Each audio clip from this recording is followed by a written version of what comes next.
Hello, hello. Look who we have here today. Hey, Anthony, how are you doing? I'm doing great. How are you? I'm good. I'm good. We had a little bit of a stream pause in the middle, but we're back now.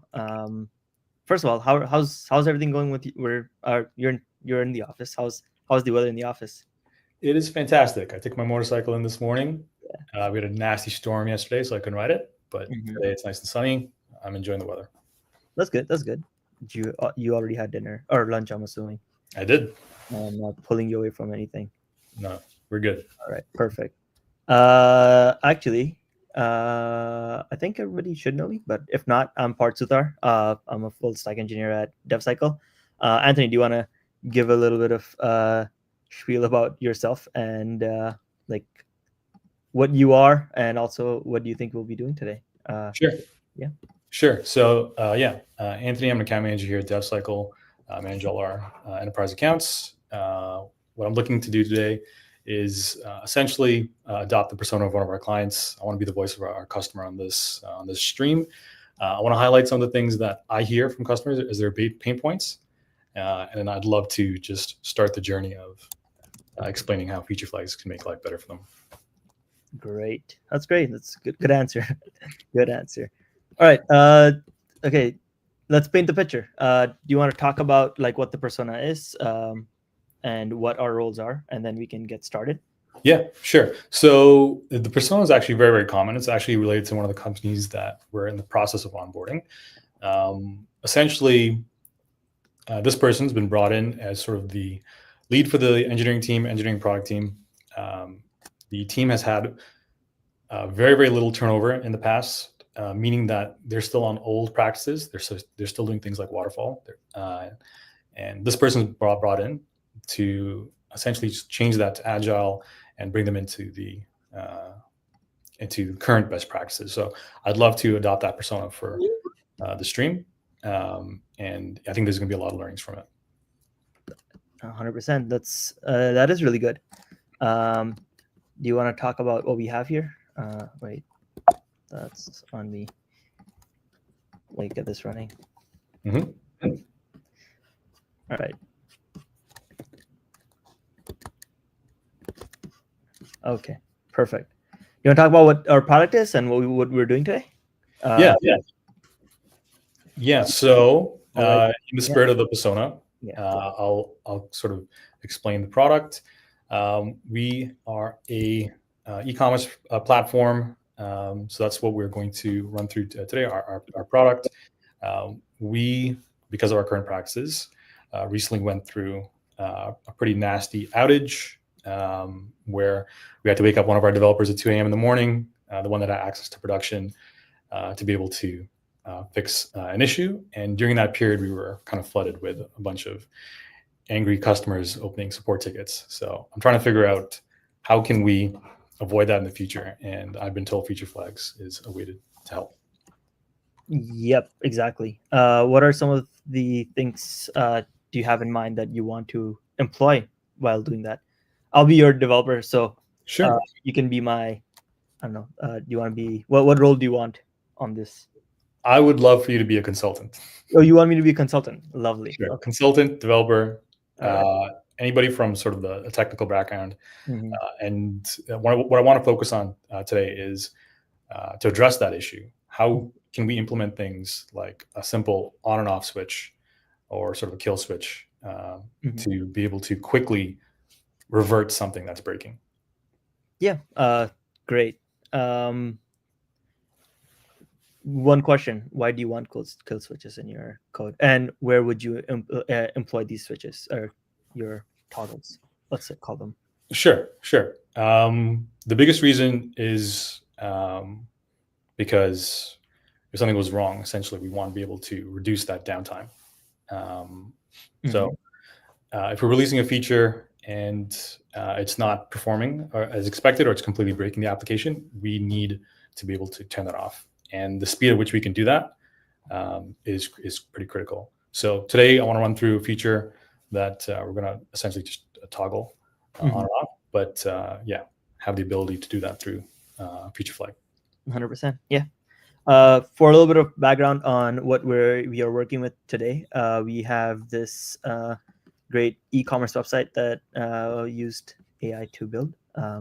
It actually did everything for me. Like I didn't even have to find anything. Like this says ergonomic office chair, but this is not an ergonomic chair. To be honest. And it says there's some kinks to it, or there's some Yeah. we need to fix, but otherwise it's good. Like I think the bottle looks amazing. Like if you saw this bottle, I think you would buy it. Like, oh yeah, for that price. yeah. But see, like the things like that, I think. So I was able to put together this website. The front end is coded in Next.js, and using the app router, I just put it on Vercel. But I'm having some issues with it talking to the actual backend that is deployed on just a random DigitalOcean server that I have. Here's both codes, backend and front end. I just have it in one repo just so that it's easier to navigate around and like get through to. But what can this app do? Let's talk about products. We have products. We have per product. We can add them to the cart. When you open the cart, oh, bad request. Okay, something's wrong. Oh. All right, let's fix what's wrong, or let's see what's wrong. Mm-hmm. Let's go back to products and coffee bean grinder. That worked. Okay, well, it was just scared. One off. Yeah, it's working. It's working. We're happy. All right. But we have a shopping cart. We can order things. We just proceed to checkout, write names, and then we will be able to see orders in our list here, like just like that. Very simple, very quick.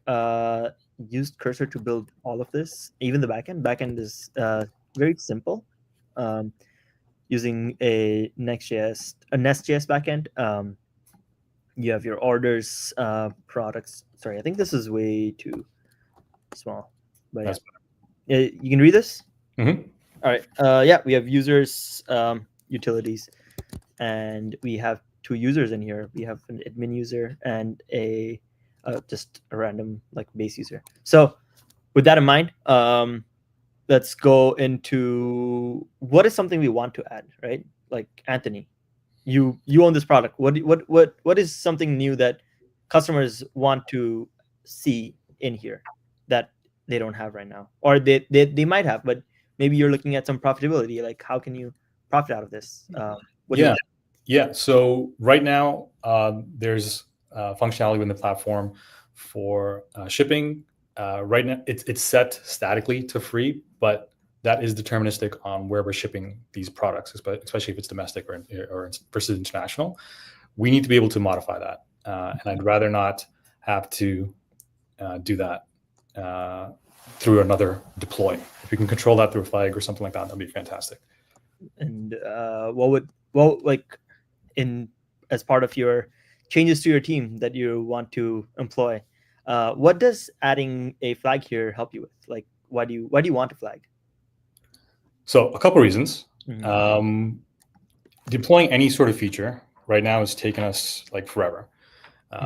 So we're still in the mind. So we're still doing things sort of the old-fashioned way, where we have these large feature branches, and every single time we try to merge that with the master branch, we're running into tons of merge conflicts. So again, one of the things we're trying to implement is trunk-based development using feature flags, and do smaller deploys to be able to release features in pieces, but then also sort of hidden from customers until they're fully ready to be released. So essentially, decouple releases from deployments. Okay, that's fair. Decoupling releases from deployment. That's a good kind of thing to have. Just 1 second. I'm just going to just check the logs real quick. And I think I know there's an issue. Yeah, there's no SDK key provided. Let me add an SDK key real quick. And yeah, I'll do it not on stream because I do not want Mr. Jamie to be mad at me for yet again Making something public. making something public. It's an example app. I should be able to make it public, but you know what? Let's make sure that we are following our security guidelines everywhere, right? 100%. Yeah. All right. So, all right. I added that, and then I'm just going to do PM2 restart 0. So for a little bit more context, PM2 is like a way of running things in the background where you can just run a process. It'll run in the background. You don't really have to do much about it. And this is usually like, you just go in and be like, oh, npm run. But if you use PM2, something like PM2, it allows you to like see like CPU usage or memory usages, and it just make things a little bit more easier. So that's that. I'm just going to do npm run build one more time. I don't know. There's some issues with. Oh, actually, I need to do npm install, I believe, to get any of the new things. But okay, if this works, that means that we're using the actual backend code base, and you don't need to worry about a lot of things. All right, just going to make sure we are hitting the backend properly here. If I were to make a request, this is going to our PM2 server that's running. All right, sorry, a lot of rambling. Now let's get back to our kind of issue at hand. You said you wanted to add shipping cost depending on where the shipping was going. So it makes sense to, in the checkout section, this is where you would make the change. Depending on the, let's assume that we're only sending things, like, are there any assumptions we're making right now? I think for now, we can stick to something as simple as possible where, let's say the feature is free shipping. Okay. And we want the ability to basically modify that if needed. Perfect. I am a little lazy. I'm just going to ask the cursor to do this for us because it'll just make things a lot easier. Can you make sure in checkout, page, the shipping cost is $15? Sure. And as default, but wrap it in a feature flag to feature flag for free shipping. For a new feature that we will use to allow free shipping for customers. And yeah, that's all I need to do. Now, a little bit of background of what we're using here to use feature flags. I kind of knew that we were going to add feature flags because, of course, we would, right, Anthony? But what I did is I've created the open feature provider here using the DevCycle React provider in this case to run the open feature provider. And the feature flag provider, it's not being used at the moment. So we would add this to our providers here, or app providers. It would be a auth provider, essentially, like adding these providers allow us to make sure that we can use the context everywhere we want. So for example, we have the auth provider, the auth context as the user, and if it's like in loading state or not. And pretty simple here. We're not doing much here, but same thing for like the cart. We're storing the cart context over the whole app. feature flags, we want the feature flags context to be available for us to use everywhere. So we're using it this way. Now, I'm using open feature because it allows us to change the provider whenever we want. And this makes sure that our API reference in the app stays the same, like because we're using something that is vendor neutral. We can have our own decision of when we want and how we want to show like what we want to use here. And we're using the DevSecOps provider just because it's already like there. So, a question for you, just to make sure I'm understanding. Yeah. One of the best practices that I should be doing as a company is adopting something like open feature for one of the reasons you mentioned, where I can use a vendor, a feature flag vendor as a provider, but my code is referencing the open source open feature SDKs. Yes. So you want to use for the SDK, you want to use open feature SDKs because you want to not be like tied into any vendors. That's as usual, like nobody wants to be. Yeah. Is there any drawbacks? For using open feature? Mm-hmm. Yes, there are. Or there could be because it's open feature is controlled by is a project in CNCF, Cloud Native. Is it Cloud Native Cloud Foundation or Computing Foundation? That's it. I might be. Okay. Mm-hmm. So CNCF does this for us where, or because they control this, there's usually specs that come out from the CNCF side or from the open feature team, like the tech governance body, which will take everything and then allow us to implement our SDK features in the open feature SDK.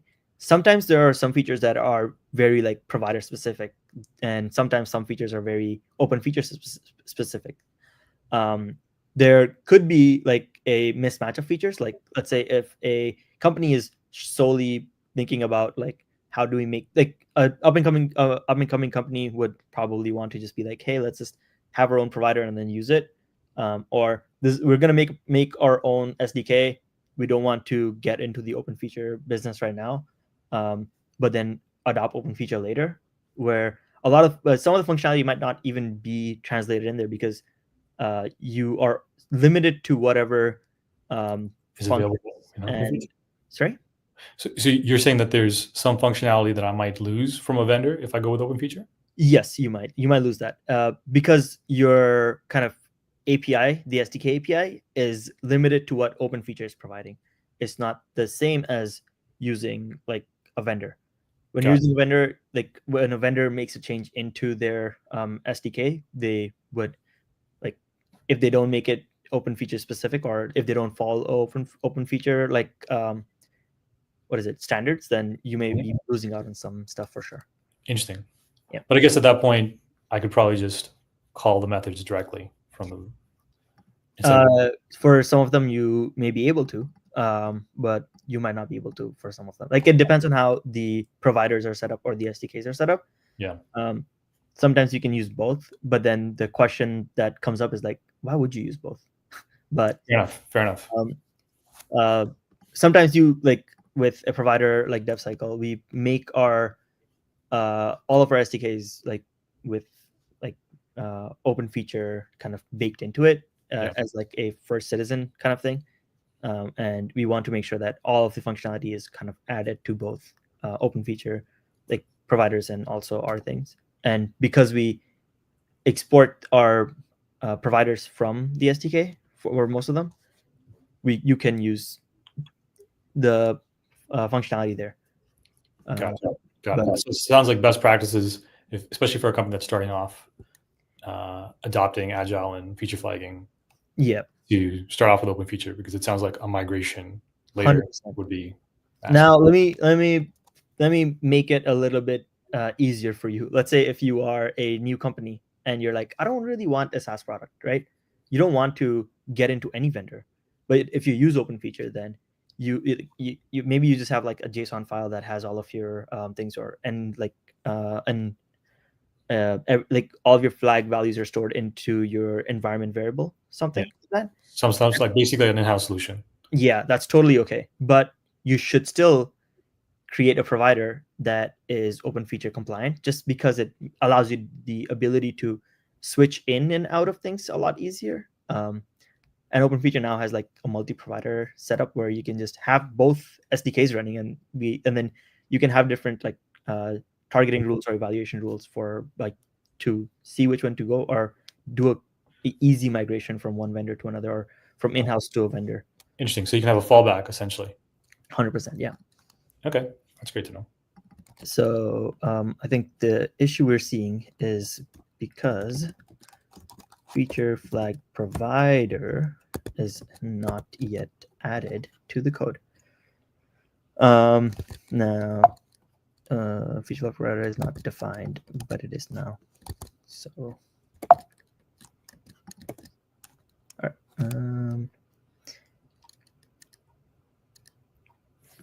Can I read property of undefined reading variable? Okay, let's see what's happening. It's in the checkout page. App checkout page. So what did they do?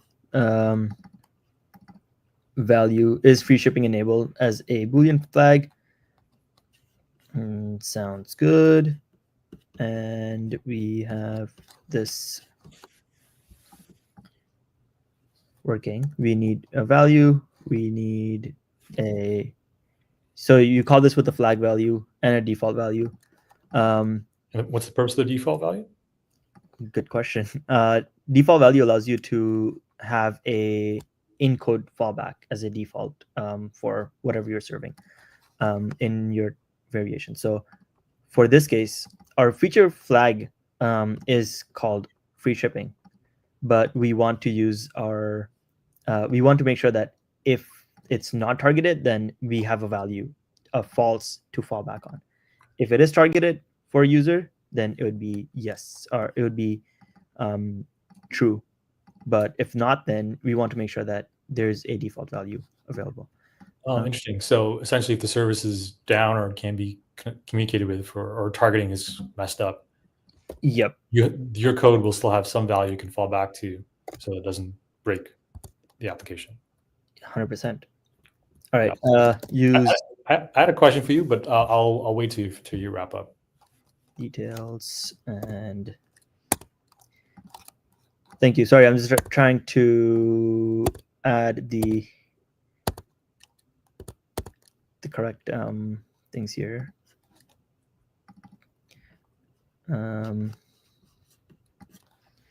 Use flag.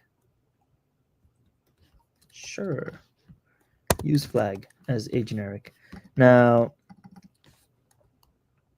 I want to just return whatever the value is here. So I'm going to change this to be, I don't know, like we never set loading to true. So why is this even here? Let's just do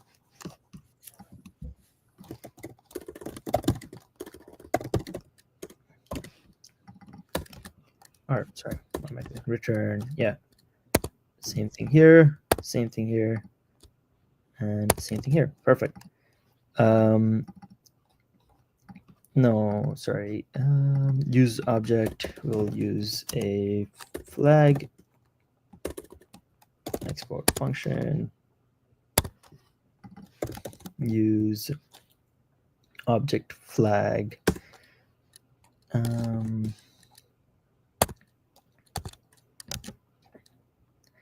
Okay, so that looks good. We now have proper variables. Hey, see, $15. Oh, interesting.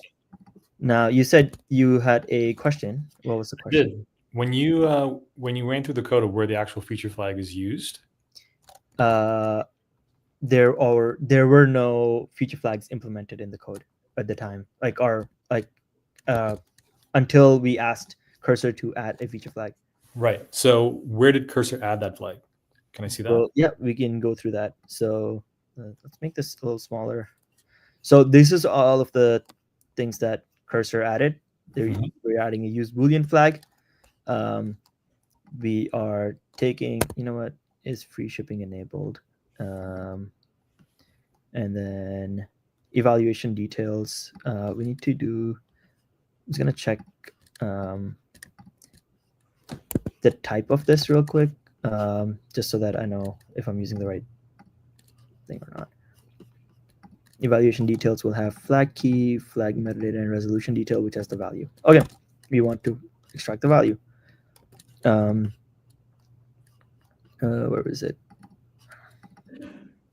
Dot value. Okay, so we added a feature flag here called, or we added a function here. It's a hook called use Boolean flag. What that does is we have to pass in our flag key and then a default value, as I mentioned earlier. And then what we're doing is, depending on what the value of this is, I realized I used the wrong function everywhere. Instead of use like flag value, I'm using use flag or get flag details or use flag details. We can fix that later, but for now, we're gonna run with it and just say value is our thing. Okay. So my question is just understanding feature flagging. This will take up a few lines of code to start, but our company starts to adopt feature flags a lot more. Yeah. How do you get around the fact that your code's going to start to get a little bit bloated? It sounds like we're going to run into tech debt. Yeah, 100%. So one of the biggest kind of concern about using feature flags is the tech debt that it comes with. But for that, I think the engineering team is the one where you're adding functionality, but you also need to make sure that you're adding time to do those chores of like, when should we clean up the flags? When should we like have a team-wide discussion of like, okay, how long do we want to keep a flag running for? And do we want a flag for, like, let's say a small feature like this, a feature like this where you may always want to make sure that free shipping is maybe a promotional thing. Is like, oh, there was Father's Day last weekend. We want to make sure that Father's Day, there's free shipping for Father's Day. And then you make it a promotional thing and have this in there. But if there are, like, if you're making it a new feature that you're adding, let's say, like a chatbot that you're adding to your website, you want it to kind of gradually, like once you add it, you're very likely to not remove it for a while or almost ever if you see the value in it. And for that, you want to keep those flags in and embrace that tech debt a little bit, because it allows you the functionality of like ever turning that off and saving money if it is like an external service or if you're relying on something. Got it. So it sounds like the recommendation for companies adopting feature flags is to have those conversations and understand the entire life cycle of flags in general before they start to implement. Okay, very cool. Yeah. All right, I'm just going. Okay, made some changes in the back end. Shipping cost is all right. Sounds good. Whatever. We'll just say yes to everything for now, and git commit -a-m add shipping optional. Okay. So another question for you, just looking at your commit process, is it with flags, you don't need to have the feature completely done to how do I say this? If the flag is there and it's disabled, technically you can continuously deploy code updates. Sorry, do you want to rephrase the question? I'm having a hard time.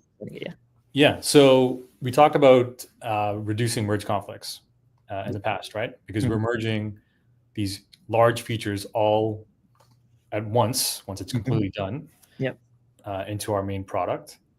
But what you just showed me is that technically I could leave that flag off, and any code that's behind it would technically be disabled. So if it was a bigger feature than just this simple feature of enabling shipping, I could keep that disabled while still pushing small pieces of code to reduce. 100%. And the one, like, I know people don't like to hear this, but or people don't really like to use this, but testing in production is actually a lot easier when you have something like this, like something like a like you have a whole feature that you want to just have it enabled, but also just have it enabled for one person. Like if I'm creating something, I'm like, let's go and let's play around a little bit, right? Like I want to go around and be like, I just want to make sure that it looks good in production before I even say it's ready for everybody.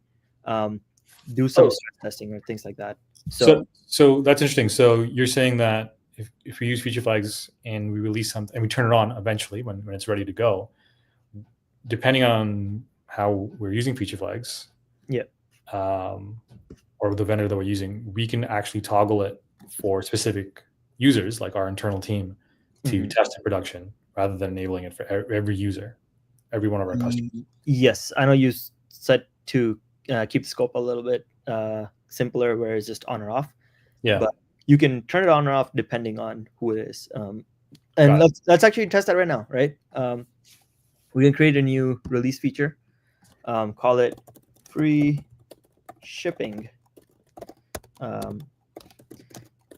Use this to enable free shipping. Now I'm just gonna add a checkout tag. Okay, so I jumped a few steps. I already had DevCycle open here, but DevCycle is the feature flag provider. I'm gonna show you the feature form first, and then kind of give you a little bit of tour of like what everything is and how it looks. But to keep it simple, let's just show you what and how like feature flagging would be done, right? If I see here, I have a new free shipping variable now. It's true or false, and for everybody it would be on for now, serving true. Now let's just check if this works, right? I'm just going to do that.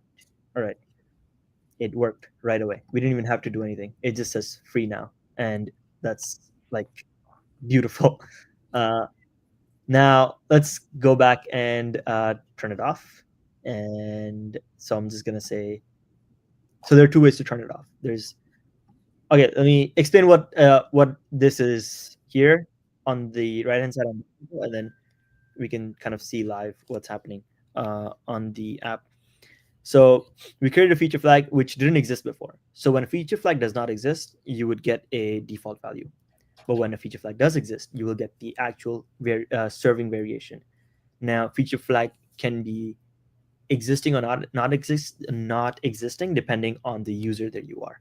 If as a user you have some properties that you want to target off of, let's say, I'll go more into that in just a little bit, but you can either have them targeted on or off. I'm going to turn it to off, save this, and we will be able to see that automatically now shipping costs $15, right?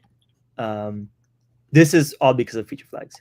Now, let's go back to our scenario of like, how do we do it for like just internal teams, right? So I'm going to add another rule, and I'm going to add it up here where it says admin only, and then add a definition. So if user ID is admin, turn it on. For everybody else, turn it off. And to prove that it works how it should, I think I've set up the user properly here. But if I have not, then you know what? User. Okay, fine. I didn't set it up properly. But let's do user email admin@shopper.com. I think that's what it was.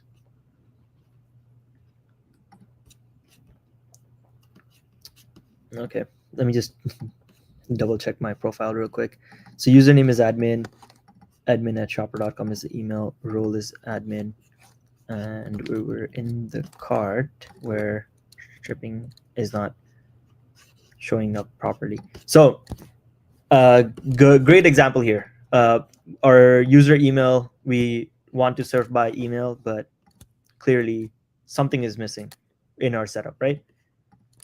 let's see what that is. So I'm going to go back to the providers, the feature flag provider. And I see user here. So if you see the issue is that I have a user, like I have the user ID, and that's the only thing I'm serving, or that's the only context that I'm setting for the feature flag provider to use. I didn't give it to the full user. I'm going to go here and see what properties of user that are available to use. And as a user, we have the ID, username, email, role, and created ad. We have all these types or all these properties for the user, but we were only using user ID. And because of that, it wouldn't work. You still with me on that, Anthony? Yeah, this is very interesting. It's very cool that you can target internal teams in production so that only they have this enabled while all other customers have it disabled until it passes a sort of a QA process. Yeah. You know what I'm going to do? I'm going to do custom data and then do username equals to username. Now, the email and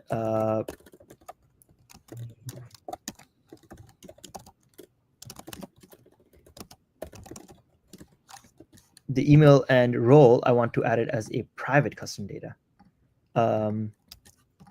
And we'll see what this looks like in just a moment, and like why we would do that. So if I do email at admin@shopper.com, you know what? Actually, I want to remove this as custom data and then just make the username be user.username as the user ID, just because it'll make this easier.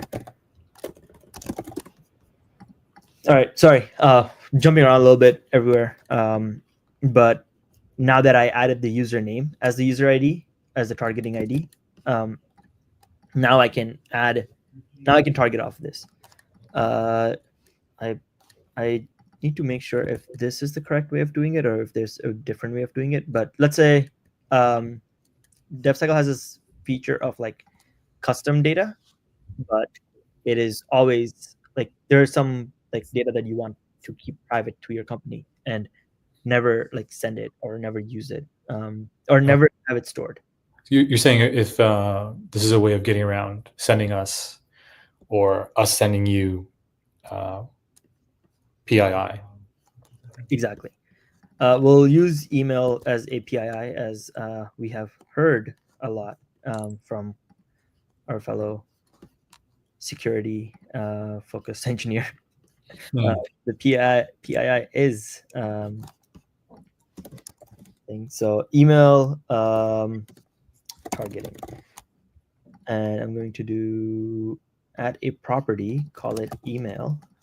It's a string property. So what I'm doing here is I'm adding a custom property on DevCycle to use it as a targeting key. And what it allows me to do is that it allows me to send that as data, but from the SDK side, I'm going to be like, hey, this is private data. So it will only be used to target, but not used to store any of the user information. I understand. So you're able to get the functionality without compromising security. I understand. Mm-hmm. You've actually made me think of something as you're showing me this. The providers that you're using with Open Feature. Yeah. I would assume most of them have a UI like the one you just showed. Yeah. Yeah. So what I find interesting is that companies that, if we do adopt feature flags and we move forward doing things this way, there's an opportunity here to,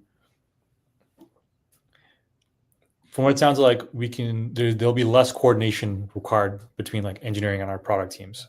Essentially, we can give our product team the ability to release features this way, assuming our engineering team has set up the flags properly. So that would save us a lot of time. They could still collaborate on the releases, but we're not so dependent on one another. Yeah. 100%. That is true. This does allow it. Like if the provider has a UI, there are kind of guardrails that you can add to DevCycle for a specific, where if you have permissions enabled, which I do not at the moment in this organization or the project, but if I did have permissions enabled, I could enable permissions so that when changes are made to production, only like selected role can make those. Interesting. So that use case that we talked about, where we had to wake up one of our engineers. Yeah. The reason we do that is so that only select people have permissions to make changes to production. We won't lose that here. Exactly. You still have your guardrails as you need. Got it. And yeah, that's one of the things that you could employ. Another thing is like, one thing that I've always looked at is like, whenever you look at like your deployment is kind of always like, whenever you deploy code, if you have your CI/CD properly set up, then you're going to have it in the main branch. As soon as it hits the main branch, you're going to create a deployment. Everything will be handled. You have the latest code deployed as quickly as possible. Now, what happens in that is that you usually have protections in your branch, right? You will say, hey, something on main, I want to make sure that nobody can have access to, or I want to make sure that on main, you can't just add in code, because that is a very big thing to have, right? You have PRs, you create PR reviews on GitHub, and then once it gets reviewed, you kind of push it in. Now, with feature flags, it's the same thing. It's like, you want to have some kind of like, let's say you have this setup where you're like, we cannot make any changes by just one person having all the superpower and then just saying, oh, just push and then have something break. Let's say if for some reason somebody with access does it, and you don't want that to have access to. For that, like DevCycle specifically has this thing called approval workflows, where you say what you want to kind of guard, and what happens is that every single feature changes will now be requiring another reviewer. You can also bypass some of the things, like if you wanted, so that people are actively thinking about the changes that they're making before like applying changes. You can do like, let's save this, let's create a request, and then be like, oh, this request looks pretty good, I'm just going to force this as a interesting. Also do that. Interesting. But having like the same concept of like, you want your code to be always looked at by two people before it goes in. You can do the same thing with feature flags while using something like DevCycle. Interesting. I'm glad you mentioned that, because there is a benefit to the way we do things right now. When there's changes in our code, we're able to see that because we use GitHub. Yeah. So when, let's say, this feature is actually enabled at the code level, we can see that as a commit. Yeah. We currently do it. When we implement feature flags and these changes are made remotely through a platform, do we have any sort of way of being able to tell when things are changing? Things that are changing? Like a history log or something like that? Yes. So there are two ways to use that. For somebody who's like, if you use a provider like DevCycle, there are so many things that you could kind of use out of. And this is, in a way, why it's better to use a SaaS product for something like a feature management thing than a homegrown product, because in the product you'll have to implement new features whenever you want something like this. Like something like this is like, one day somebody goes like, okay, from now onwards we're not going to do any changes without everybody or without one person approving. That adds like, now you have to create that feature, and you're taken away from your actual like development of the feature to kind of now managing a feature flag product if you have an in-house solution. If you have a provider like DevCycle, there are two ways to do it. One thing is audit log. Autolog kind of tells you what changes you've made. So for every change, there is a log that shows up here. This is basically all the changes that we made right now. As you can see, we changed the email to user ID to admin, and then in the last one we like moved things around and then added a new targeting rule and all that. But also there's webhooks that DevCycle has, which one, it could be kind of tied into Slack. You can just be like, hey, add the Slack integration and have the webhook show up there, or just create your own way of doing something. Like, let's say if you don't use Slack, or if you use something other, if you just want more like kind of control over what's happening, you can do it that way too. All this data will just kind of show up in there, and now you have like the information right there. Is like, hey, something changed, but everybody on the team can actually know what changed through like Slack integration or webhook integration, something like that. Got it. Okay, that's good to know that log is still available if we implement feature flags as opposed to looking through our commits. Yeah. Okay, I'm gonna do something really quick. That is, I'm serving admin. I know we're running a little bit over time. And do you have about 10 minutes? Yeah. All right. I'm gonna do something quick where I'm going to add an error, and it'll be a runtime error there. And we want to kind of mimic what happened when you had a production outage, right? It's like something broke, and now you need somebody somewhere to fix it. So I'm going to ask Cursor, can you add a runtime error for when the shopping, when the free shipping feature flag is active, make it only available on the checkout page, make a 20% or actually, you know what, 50% chance of triggering this error. Yeah, that's it, right? And now I'm actively adding an error, because when you have like a bunch of people like putting code in, sometimes they make like code makes total sense, but then it will cost a lot, in the sense that you will have to go through a lot of kind of, you always go through changes, right? Like whenever you get your code reviewed, but sometimes some bugs may slip through and you have production outage.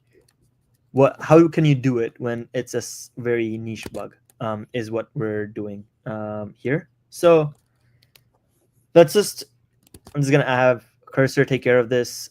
In the meantime, let me open up another browser. Do I have any browsers open? I do not. Okay, this is Chrome, Google Chrome. All right, local host 3000. All right, I'm gonna log in as a separate user. Now, if you're wondering why I'm doing this, is to see how like you can target just internal, kind of like just internal errors, and external like users, or how you can kind of make something on and off. So let me put this to the side for now. I'm gonna go here.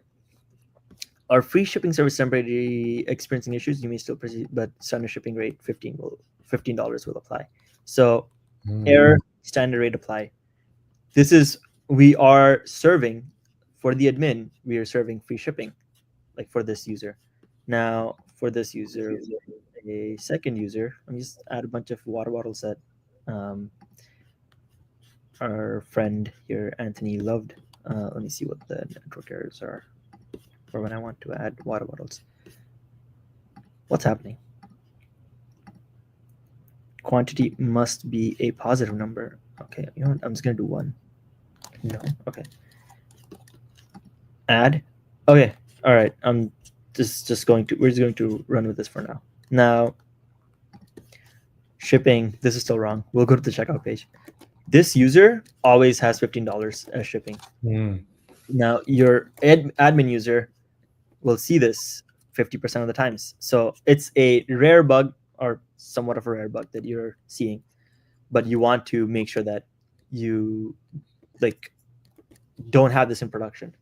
Now, what's the easiest way of doing this? Just turn off this feature.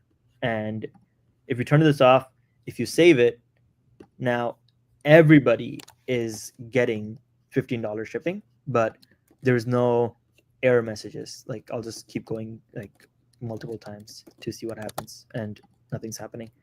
I'll go to this one, reload this multiple times, and nothing's happening. And this is what you wanted in the beginning of like, oh, let's have a kill switch. This is a kill switch. You're going back to your basic functionality of people still being able to create an order. Yeah.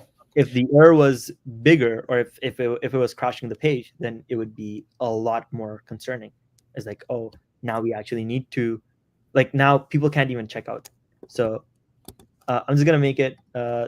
Can you make the error be a breaking the page error? And that way, yeah, that's it. That's all I need to add. This is great. It's closer to what we dealt with. So yeah, exactly. But that's something where feature flags could be very useful. Personally, I think working with feature flags in our platform a lot allows like us to see and ship features. See, there you go. Okay, we have a runtime error now, but sorry, it's still working, but it shouldn't have runtime errors because it's turned off. So a question for you. Mm-hmm. Sounds like now that we'd have a place to control this, to remotely configure this feature on and off. Go for it. We no longer require any engineering resources. It's not even like we need another engineer to call. Anybody that has access to this platform and able to turn things on and off can change things very quickly. Exactly.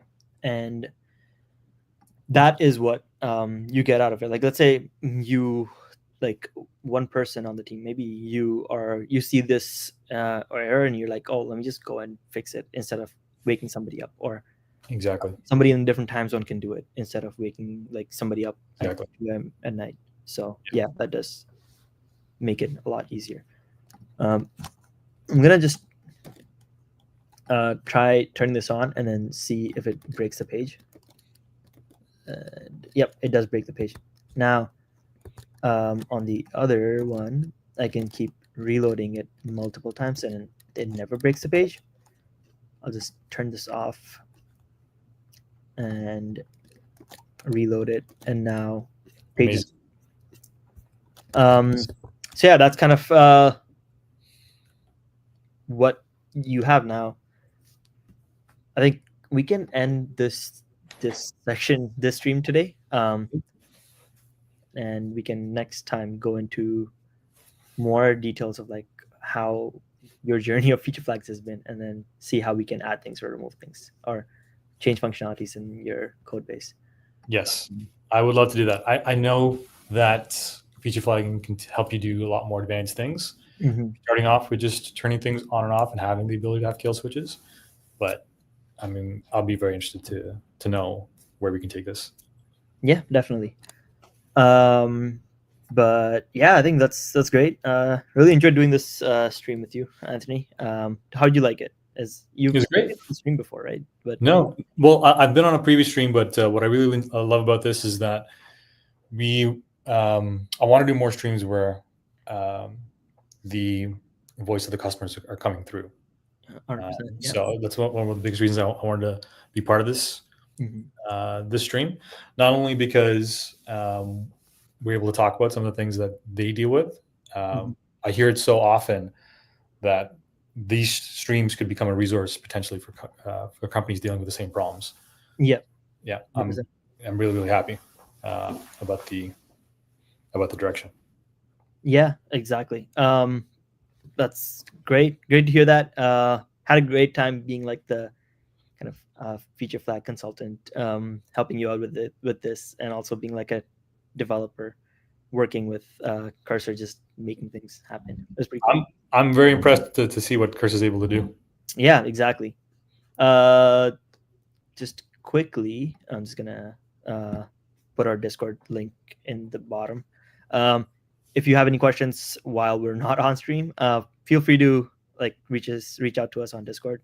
You can message either one of us, or just put a general comment, and we can get to you there. But for now, this is it. Anthony, thanks very much for joining. It was a pleasure. And yeah, that's it for us. Thank you so much. All right. Bye, everybody. See ya. Bye.